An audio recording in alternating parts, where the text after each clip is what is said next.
দুপুর ৩টের খবর দিনভর নিয়ে আমি রুমেলা রয়েছি আপনাদের সঙ্গে। কি বলছি বলুন তো শুরুতে আপনাদের বলছি, সাবধান করছি সাবওয়ে নিয়ে। এখন ভাবছেন তো নিশ্চয়ই কেন, আসলে সাবওয়ে আমরা যদি বরানগর থেকে বাগডোগরা যে কোনো সাবওয়ে দেখি তাহলে সেই সাবওয়ের ভেতরে কি অবস্থা, দিকে দিকে গাড্ডা, জঞ্জালে স্তূপাকার। সেই সাবওয়ে দিয়ে একেবারেই চলাফেরা করা যায় না। আর যদি বৃষ্টি হয় তাহলে তো যেইকে সেই সেই সাবওয়ে যেন আকার নেয় একটা সুইমিং পুলের। হ্যাঁ, আমরা রাজ্যের বিভিন্ন সাবওয়ে ঘুরে দেখেছি, এই একই ছবি ধরা পড়েছে।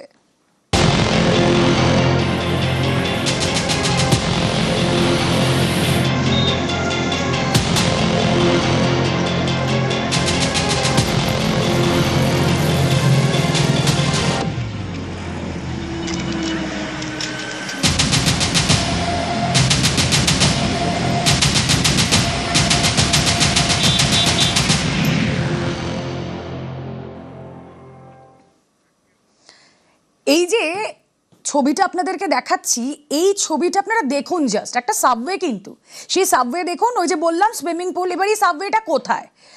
ওপর দিয়ে চলে গিয়েছে বেলঘরিয়া এক্সপ্রেসওয়ে। হ্যাঁ, গতি বেড়েছে, দ্রুত গতিতে গাড়ি ছুটছে, জেলা থেকে জেলা কানেক্ট করা যাচ্ছে, কলকাতা থেকে বিভিন্ন জেলায়। কিন্তু কি অবস্থা দেখুন একবার, এই ওপর থেকে ছুটে চলা বেলঘরিয়া এক্সপ্রেসওয়ের নিচে এই সাবওয়ে, সেই সাবওয়ে ঘুটঘুটে অন্ধকার।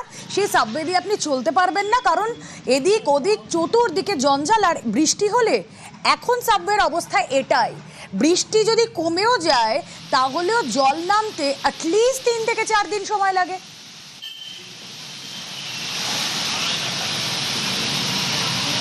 গোটা আন্ডারপাসে লাইট থাকা সত্ত্বেও কিন্তু লাইট জ্বলে না। এইভাবে যে গাড়ি, সেই গাড়ির কিন্তু সামনের লাইট, এই লাইট কিন্তু জ্বালিয়েই কিন্তু এইভাবে এই আন্ডারপাস থেকে কিন্তু গাড়ি চলাচল করে।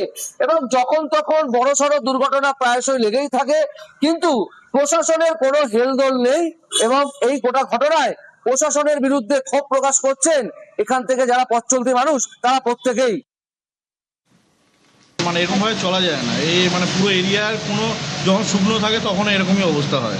এই হচ্ছে এখানে পরিস্থিতি। কতদিন ধরে বহু বছর আমি ছোটবেলা থেকে এরকমই দেখে আসছি। কোনো ডেভেলপমেন্ট নেই, কিছু নেই। দুর্ঘটনা ঘটে, প্রচুর দুর্ঘটনা ঘটেছে, গাড়ি উল্টে গেছে, বাইক অ্যাক্সিডেন্ট হয়েছে, হসপিটালাইজ হয়েছে, কিছু হয়েছে। এই রাস্তার নিচে 12 মাস জল, যখনই আসবেন তখনই দেখবেন রাস্তায় জল। লাইট জ্বলে, সেটা না দেখার মতো গাড়ির হেডলাইট দিয়ে কাজ চালাতে হয়। দুর্ঘটনা তো মাঝে মাঝেই এখানে ঘটে। দুটো গাড়ি একসঙ্গে ঢুকে যায়, ঝামেলা হয় মানুষের মধ্যে। মানুষের কোনো রকম কোনো সিগন্যালের ব্যবস্থা নেই, কোনো রকম কোনো যে একটা ট্রাফিক কোনো একজন থাকবে যে একদিকে গাড়ি আটকে আরেকদিকে গাড়ি ঢোকাবে, সেরকমও কোনো ব্যবস্থা নেই।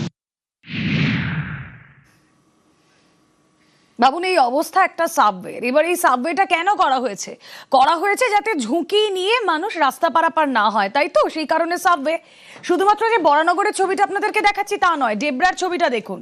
ডেবরাতে সাবওয়ে রয়েছে, কিন্তু তা সত্ত্বেও মানুষ ঝুঁকি নিয়ে রাস্তা পারাপার করছেন। কেন বলুন তো? কারণ এই সাবওয়েরও ওই একই অবস্থাই দেখুন। সাবওয়ের আছে, কিন্তু পড়ুয়ারা এই রাস্তায়, বড় রাস্তায় পড়ুয়ারা এভাবেই প্রাণের ঝুঁকি নিয়ে পারাপার করছেন। এবার আসি আপনাদেরকে সাবওয়েটা দেখায়। সাবওয়ের ভেতরের অবস্থাটা কি? সাবওয়ের ভেতরের অবস্থা দেখুন। এটা নাকি সাবওয়ের এন্ট্রান্স, বুঝতে পারছেন? এবং সেখানে বস্তাবন্দি হয়ে জিনিসপত্র পড়ে রয়েছে। আমরা দেখতে পাচ্ছি সেখানে নানা রকম আবর্জনা স্তূপাকার হয়ে রয়েছে। সাবওয়ে থাকতেও আমজনতার ভরসা রাস্তা, কারণ সাবওয়ের জঞ্জালে ভর্তি। প্রাণের ঝুঁকি নিয়ে দেখুন পড়ুয়ারা কিভাবে রাস্তা পার করছে।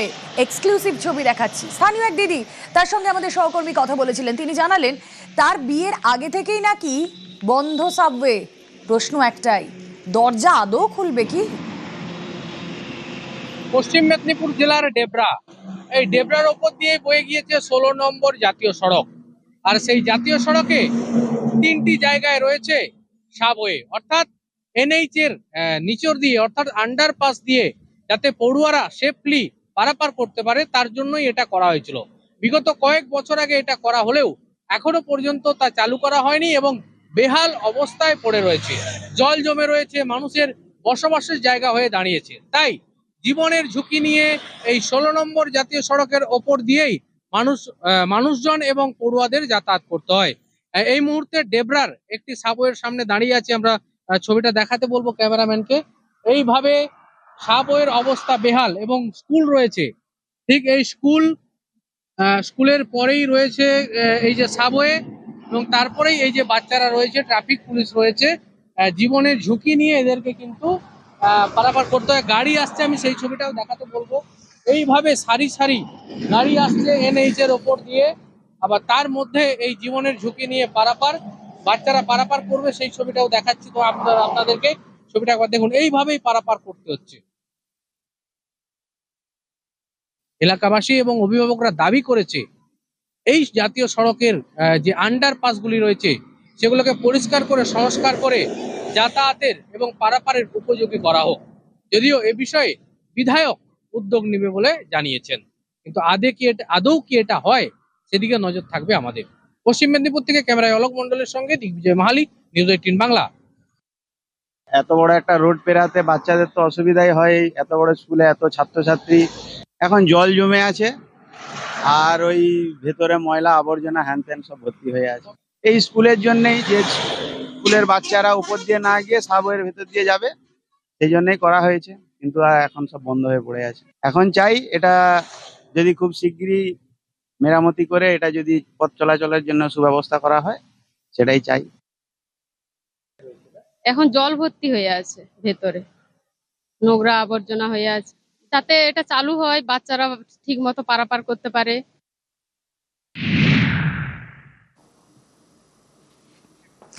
একটু মজা করে আপনাদেরকে বলি, চাঁদে যাওয়ার শখ তো আমাদের অনেকেরই আছে, কিন্তু বীরভূমের সদাইপুরের এই আন্ডারপাসে যদি আপনি ঢোকেন তাহলে একটা চাঁদে যাওয়ার ফিল পাবেন। দেখুন চতুর্দিকে এই বড় বড় গর্ত, সেই গর্তর মধ্যে এভাবে জল জমে রয়েছে। এবার জলটা কোথা থেকে আসছে?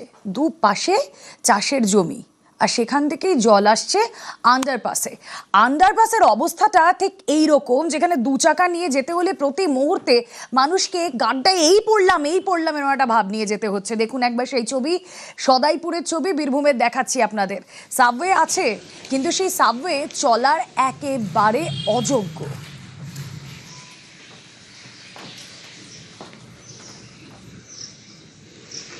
আমরা এখন দাঁড়িয়ে আছি কচুজোর আন্ডারপাসের নিচে, আর ওপর দিয়ে গেছে অন্ডাল সাঁইথিয়া রেল লাইন।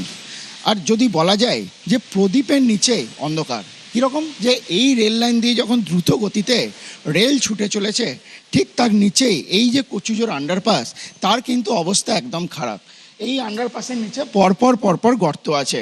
যেমন আমি যদি দেখাই যে এই যে এগুলো এক একটা কিন্তু সব গর্ত, এর মধ্যে কিন্তু গর্ত রয়েছে এবং গোটাই আন্ডারপাস জুড়ে কিন্তু গর্ত।